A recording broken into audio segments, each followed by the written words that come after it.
सबको मेरा प्रणाम नमस्कार। क्या हाल चाल है? उम्मीद करते हैं बढ़िया होंगे और अपने पठन पाठन में लगे हुए होंगे। दोस्त मेरे ये वीडियो दोनों लोगों के लिए है। एक जो बिहार के एग्जाम्स की तैयारी कर रहे हैं और दूसरा जो बिहार सरकार में ऑलरेडी जॉब कर रहे हैं। थोड़ा ध्यान से समझिएगा तो आपके मन की सारी दुविधाएं दूर हो जाएंगी कि एक्चुअल में मामला क्या है। तो ध्यान से देखिएगा। कहते हैं बिहार सरकार, सच्चाई क्या है? सरकारी नौकरी में एक मौका। सरकारी नौकरी वालों सावधान, और जो ऑलरेडी जॉब में हैं और जो जॉब में जाने वाले हैं, दोनों के लिए ये वीडियो अहम होने वाला है। अब ध्यान से देखिएगा। तो मान लीजिए हम एकदम छोटा सा उपाय आपको समझाते हैं। मान लीजिए कोई बंदा है जो किसान फैमिली का है, जो मान लीजिए कोई बंदा किसान फैमिली से है और वो बंदा प्यून का जॉब करता है बिहार सरकार में। फिर वहां से वो कांस्टेबल के जॉब में चला जाता है, कांस्टेबल से फिर एसआई बन जाता है, एसआई से फिर डीवाईएसपी बन जाता है। तो बच्चा क्या करता है कि अगर मान लीजिए वो बहुत साधारण गरीब घर का बच्चा है तो वो प्यून का भी नौकरी शुरू शुरू में कर लेता है, लेकिन उसको ये लगता है कि मैं पढ़ के थोड़ा और ऊंचा जाऊं, तो कांस्टेबल का जॉब करता है। कांस्टेबल के जॉब में भी वो अगर सेटिस्फाइड नहीं होता, उनको लगता है कि नहीं हमको और सैलरी चाहिए, मैं और मेहनत करके और आगे जाना चाहता हूं, तो वो अपने कैरियर के अगले मुकाम पे जाना चाहता है, एसआई बनना चाहता है या डीवाईएसपी बनना चाहता है। अभी उसके लिए सारे दरवाजे खुले हुए हैं। तो अब जो सरकार ने ये प्रावधान किया है ये गलत बात है। ऐसा अगर आप सुन रहे हैं तो ये गलत है। सरकार के, बिहार सरकार के एक विभाग में ये बातें हुई है, सारे विभाग में नहीं हुई है। लेकिन अगर एक विभाग में ये सक्सेसफुल रहा और कोर्ट में ये चीजें चल गई तो फिर सारे डिपार्टमेंट में लागू हो सकता है, इसलिए ये चर्चा का विषय है। तो आइए हम इसको समझने की। अभी क्या है कि आप कहीं से कहीं जा सकते हैं। आप कांस्टेबल से एसआई बन सकते हैं, एसआई से डीवाईएसपी बन सकते हैं, आप प्यून से भी डीवाईएसपी तक का सफर। आप सुनते होंगे कि प्यून बना डीएसपी या प्यून बना दरोगा, इस टाइप की चीजें आप सुनते होंगे। अभी फिलहाल में मामला क्या हुआ है, अगर मान लीजिए ऐसा नहीं करने दिया जाए, ध्यान से समझिएगा। अगर मान लीजिए किसी आदमी को ऐसा ना करने दिया जाए कि आप अभी जो नियम लागू हुआ है उसके हिसाब से अगर आप प्यून में हैं तो आप एक बार ही किसी एक एग्जाम का, इससे ऊपर वाले का एग्जाम आप दे सकते हैं, ओनली वन टाइम। अगर आपका हुआ तो ठीक है, नहीं हुआ तो आपको जिंदगी भर प्यूने बन के रहना है। ठीक है। अब इससे देखिए दो बातें हैं। जो रोजगार में हैं उनको क्या नुकसान होना है, आज जो अभी तैयारी कर रहे हैं उनको क्या फायदा या नुकसान होने वाला है, उस पर भी बात करेंगे। जो रोजगार में है उनको तो सिर्फ नुकसान होना है, जो बिहार सरकार में कार्यरत है। लेकिन जो रोजगार में नहीं है उनको कुछ फायदा भी होने वाला है और कुछ नुकसान भी होने वाला है। तो आइए हम उसी को समझते हैं। अभी अगर आप प्यून में हैं और आप अगर इन सभी पोस्टों पर जाना चाहते हैं, एक एग्जांपल हम लिए हैं, इसमें वैसे लागू हुआ भी नहीं है, तो आप कांस्टेबल में भी जा सकते हैं, यहां भी एक ही बार जा सकते हैं। जो भी एग्जाम में आपको जाना है, दे के जाना है, एक बार कर सकते हैं। दोबारा अगर आपको मान लीजिए एक बार में आपका नहीं होता, दोबारा आप जाना चाहते हैं, तो आपको यहां से पहले रिजाइन देना होगा, तब आप जे मन होता है से कीजिए। लेकिन आप जॉब पे रहते हुए मात्र एक ही बार आप इन सब एग्जाम्स के लिए जा सकते हैं, ये मात्र एक बार। अगर आप कांस्टेबल में चल गए फिर एसआई डीएसपी में आप कभी नहीं जा सकते। एसआई में चल गए तो आप डीवाईएसपी नहीं बन सकते। ये हम एग्जाम्पल लिए हैं, इस डिपार्टमेंट में अभी लागू नहीं हुआ है, मैं फिर से कह दूं आपको, लेकिन पहले ऐसा नहीं था। तो चलिए, अब जो लोग रोजगार में हैं उनको क्या फायदा होने वाला है और जो लोग बेरोजगार हैं उनको क्या फायदा होने वाला है, पहले इसके परिणाम क्या क्या होंगे और इसका समाधान क्या हो सकता था, उस पर हम लोग बात करेंगे। इसके परिणाम ये होंगे कि बेरोजगार ज्वाइन करने से डरेगा। अगर मान लीजिए कोई बेरोजगार व्यक्ति है तो वो ज्वाइन करने से डरेगा कि मैं प्यून पे एक बार अगर ज्वाइन कर लेता हूं तो फिर मेरा आगे बढ़ने के चांसेस लिमिटेड हो जाएंगे, तो वो ज्वाइन ही नहीं करेगा। अगर अच्छा बच्चा होगा तो वो ज्वाइन ही नहीं करेगा, अपनी ज्वाइनिंग को लटकाता हुआ 6 महीना का एक्सटेंशन, 2 महीना का एक्सटेंशन, 3 महीना का एक्सटेंशन लेके उसको लटकाएगा, या अपनी ज्वाइनिंग को लटकाएगा, या तो ज्वाइन करने से डरेगा या ज्वाइनिंग को लटका देगा। लटका देगा, विभाग उसको लेटर पे लेटर इश्यू करते रहेगा और वो चीजें चलती रहेंगी, तो लंबी खिंच जाएगी प्रक्रिया। दूसरा, जो बेरोजगार है उनके लिए, रोजगार वाले मन मार के काम करेंगे। अगर मान लो कि कोई मजबूरी बस प्यून के पोस्ट पे या कांस्टेबल के पोस्ट पे ज्वाइन करता है, तो वो मन मार के काम करेगा कि यार मैं भी डीएसपी बन सकता था, लेकिन इस प्रक्रिया के कारण मैं नहीं बन पाया। तो वो जब कोई आदमी अपने मन से काम नहीं करेगा तो ऑब्वियस सी बात है वो काम नहीं करेगा। तो यहां पर दिक्कतें हम सरकार को भी होनी है, और सरकार को होनी है तो ऑब्वियसली हम लोगों को होनी है।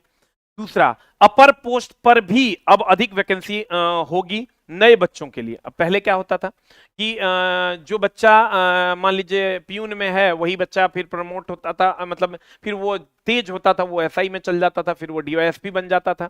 अब लेकिन जब चांस लिमिटेड हो जाएगा तो जो नीचे वाले बच्चे जो ऑलरेडी जॉब में वही चले जाते थे, फ्रेशर्स को मौका नहीं मिलता था।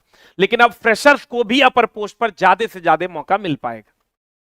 ठीक है, लेकिन अब इसके समाधान क्या हो सकते थे? ये समाधान हमको नहीं लगता है कि दोनों बच्चों के लिए गलत है, क्योंकि मान लीजिए कि अभी आप रोजगार में नहीं हैं, आप प्यून पोस्ट पे ज्वाइन कर लिए मजबूरीवश, तो आपके भी तो आगे बढ़ने के चांसेस लिमिटेड हो गए, और जो आदमी रोजगार में है उसके भी आगे बढ़ने के चांसेस लिमिटेड हो गए। तो जो बेरोजगार है उसके लिए भी बहुत ज्यादा फायदे का नहीं है, और जो रोजगार में है उनके लिए भी फायदे का नहीं है। लेकिन जो बेरोजगार है वो ये सोचेंगे कि चलो अब हमको अपर पोस्ट पर भी ज्यादा मौका मिलेगा। लेकिन भाई मेरे, आपको अपर पोस्ट पे ज्यादा मौका मिलेगा, लेकिन अगर आप लोअर पोस्ट पे चले जाते हैं, जैसे लोअर पोस्ट पे वैकेंसियां लाखों में आती है, अपर पोस्ट में वैकेंसियां हजारों में आती है। अगर लाखों में कहीं आपका सिलेक्शन हो जाता है तो आप ज्वाइन करने से पहले डरोगे, ज्वाइन नहीं कर पाओगे, या ज्वाइन कर लोगे तो फिर वहीं रह जाओगे। अब इसका जो समाधान हो सकता है, पहले तो सबसे बड़ा दिक्कत है कि 8 साल में वैकेंसी को पूरा किया जाता है, 3 साल में, 2 साल में, 1 साल में वैकेंसी को पूरा किया जाता है। इन सब चीजों को हटाना होगा। अगर आप चाहते हैं कि हमारे निचले जगह पर जो जॉब कर रहे हैं वो ना छोड़ के जाएं, तो पहले इस प्रक्रिया को थोड़ा सा रेगुलराइज करना होगा। वैकेंसी मर्ज करके पोस्ट प्रेफरेंस लेकर आप जॉब दीजिए। आप वैकेंसी को एक साथ मर्ज कीजिए, समान तरीके की वैकेंसी को, पोस्ट प्रेफरेंस ले लीजिए। जिसका ज्यादा नंबर आएगा वो पहले ही चला जाएगा बड़े पोस्ट पर, और जिसको कम नंबर आएगा वो छोटे पोस्ट पे आ जाएगा। दूसरा, पेनल्टी आप लगा सकते हैं, जो जॉब छोड़ के भाग रहा है उस पर आप पेनल्टी लगा सकते हैं, और पेनल्टी लगा के आप अपनी क्षतिपूर्ति सरकार ले सकती है कि तब अधिक लोग जो है जॉब छोड़ के ना जाएं। इसके लिए आप और भी अलग अलग व्यवस्थाएं कर सकते हैं।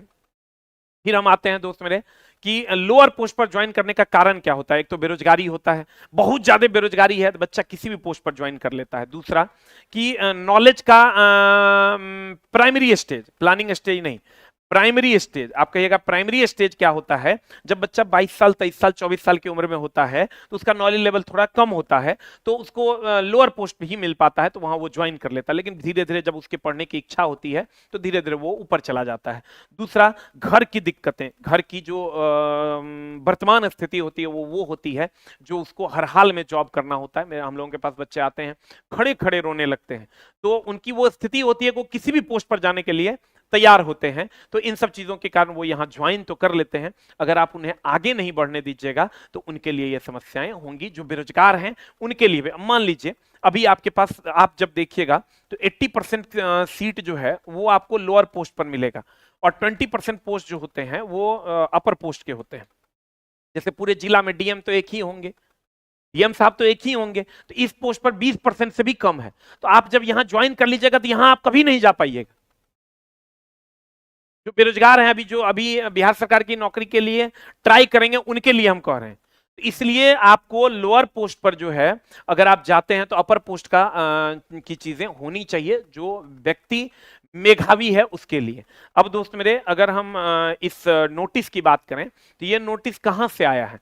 नगर विकास आवास विभाग का ही ये नोटिस है। अभी ये सिर्फ इसी में लागू किया गया है, मात्र एक विभाग में, सारे विभाग में यह लागू नहीं किया गया है। और मैं बता दूं, मात्र एक विभाग जिसको हम लोग कहते हैं नगर विकास एवं आवास विभाग, सिर्फ इसी में यह लागू किया गया है। और इसमें यह कहा गया है कि यदि कोई पदाधिकारी कर्मी एक से अधिक बार परीक्षा में भाग लेना चाहता है तो वे सरकारी सेवा से त्यागपत्र देने के लिए स्वतंत्र है। उनको त्याग पत्र देना होगा। तो एक बार तो वो दे सकते हैं, लेकिन दोबारा अगर वो भाग लेना चाहते हैं, अधिक परीक्षा में भी अगर भाग लेना चाहते हैं, तो उनको पहले त्याग पत्र देना होगा, तब परीक्षा में जा सकते हैं। ये मामला है। ज्वाइन करना तो छोड़ दीजिए, पहली बार तो आप दे सकते हैं, एक मौका आपको देगा अपर पोस्ट पर जाने का। लेकिन दोबारा अगर आप जाना चाहते हैं तो पहले आपको त्याग पत्र देना है, और तब जाके आपको दोबारा एग्जाम देने जाना है, नहीं तो आप एग्जाम देने नहीं जा सकते हैं। ये कुल मिला के मामला है, लेकिन एक ही विभाग का है, नगर विकास एवं आवास विभाग का। और फाइनली अगर हम कहें क्या ये कोर्ट में टिक पाएगा, आप खुद सोच के देखिए, क्या ये कोर्ट में टिक पाएगा? क्या सरकार का ये जो जिस भी विभाग से ये निकला है, राजीव रंजन तिवारी जी सरकार के उप सचिव हैं, उनका सिग्नेचर है, 6/4/2026 का ये नोटिस है, तो क्या ये कोर्ट में टिक पाएगा? हमको तो नहीं लगता है ये कोर्ट में टिक पाएगा। पहले ही हियरिंग में इसको जो है डिसमिस कर दिया जाएगा। तो अब देखने वाली बात होगी आगे कि आगे क्या होता है। लेकिन हमको ये लगता है, आप खुद सोच के देखिएगा कि अगर आप किसी भी कारणवश बेरोजगार हैं और आप घर की स्थिति के कारण आप लोअर पोस्ट पे ज्वाइन कर लेते हैं और आप अपर पोस्ट पे आपको जाने का मौका नहीं मिलता है जबकि आप मेधावी हैं, तो कहीं ना कहीं ये गलत है और सरकार को इस पर गंभीरता पूर्वक सोचना चाहिए और इसका कोई ना कोई समाधान ऐसा निकालना चाहिए जिससे तंत्र को भी नुकसान ना हो और मेधावी छात्रों को भी नुकसान ना हो। और अगर आप बिहार सरकार में किसी भी एग्जाम की तैयारी कर रहे हैं, बिहार सरकार के, चाहे वो आप बिहार पुलिस की, बिहार एसआई की या बिहार एसएससी से निकलने वाली तमाम वैकेंसियां या बीपीएससी टीआरई की, किसी भी एग्जाम की अगर आप तैयारी कर रहे हैं तो एक मास्टर फाउंडेशन कोर्स बिहार सरकार के एग्जाम्स के लिए, खास करके जो बिहार में एग्जाम होता है उसके लिए हम लेकर के आए हैं, जो एकदम 0 टू टॉप होगा। 22/4/2026 से ये बैच स्टार्ट होगा हमारा। 0 टू टॉप जितना भी एग्जाम बिहार सरकार में है, चाहे वो बिहार पुलिस है, चाहे वो बिहार एसआई है, चाहे वो बीपीएससी है, चाहे आप बीपीएससी टीआरई ले लीजिए, चाहे आप बिहार एसएससी के थ्रू जितना भी वैकेंसी आया है, वो सब के लिए आपको एक मास्टर फाउंडेशन कोर्स हम दे रहे हैं 22 तारीख से, 22/4/2026 से, जिसमें आपको लाइव क्लासेस तो मिलेंगी ही मिलेंगी ऑल सब्जेक्ट की। उसके बाद कंप्लीट वीओडी भी मिलेगा, आपको रिकॉर्डेड कोर्स भी पूरा का पूरा मिलेगा, कंप्लीट एनसीईआरटी का वीओडी मिलेगा 6 to 12, कंप्लीट लूसेंट का वीओडी, लूसेंट पढ़ाया हुआ वीओडी इसी कोर्स में मिल जाएगा और पीडीएफ सीट तो आपको मिलेगा ही मिलेगा। यानी देखिए, एक तो लाइव आपको हम पढ़ाएंगे, दूसरा रिकॉर्डेड भी उपलब्ध करवा देंगे, तीसरा अगर आप कहते हैं कि एनसीईआरटी से क्वेश्चंस आते हैं तो पूरा एनसीईआरटी ओरिजिनल किताब लाइन बाय लाइन पढ़ा देंगे, और कंप्लीट लूसेंट जो आप कहते हैं कि लूसेंट से बहुत ज्यादा आर्ट्स के क्वेश्चंस आते हैं वो हम आपको पढ़ा देंगे। और इस बैच में साइंस में खुद पढ़ाने वाला हूं, तीनों सब्जेक्ट फिजिक्स, केमिस्ट्री और बायो। इस बैच को आप आस ऑफिशियल ऐप है हमारा, ऐप का नाम है आस ऑफिशियल। इस ऐप पर आप जाकर के, आस ऑफिशियल ऐप पर बिहार एग्जाम फाउंडेशन बैच के नाम से ये मिलेगा। ऑल बीएसएससी एग्जाम, पुलिस, दरोगा, बीपीएससी टीआरई के लिए 599 टका में ऑल सब्जेक्ट का फाउंडेशन मिलेगा। 5 घंटा डेली चलेगा। और दोस्त मेरे, आस ऑफिशियल ऐप आप डाउनलोड करके रजिस्टर्ड कीजिएगा ये ऐप, तो आपको यहां पर जो है बिहार एग्जाम में जाइएगा तो आपको ये कोर्स मिल जाएगा 22 तारीख से।